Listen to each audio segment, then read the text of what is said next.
నన్ను ఆశ్రయించుడి, నన్ను ఆశ్రయించిన ఎడల మీరు బ్రతుకుదురు. ఆమోసు 5:4. దేవుడు ఇశ్రాయేల్ ప్రజలకిచ్చిన ఆహ్వానం ఈ వచనం. ఆరాధన స్థలాలు కాకుండా నేరుగా ఆయనను వెతుకమని, అప్పుడే నిజమైన జీవం లభిస్తుందన్నది దీని అర్థం. నిజమైన జీవం క్రీస్తుని విశ్వసించుటలోను మరియు ఆయనను వెతుకటలోనే ఉన్నదన్నది ఇందులోని సారాంశం.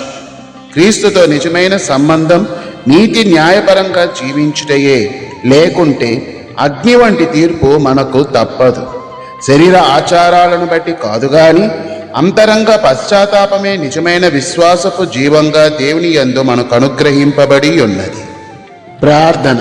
దయగల దేవ, రాబోవ నూతన సంవత్సరమునందు నేను ఆత్మీయ మనసుతో వెతుకు శక్తి నిమ్ము.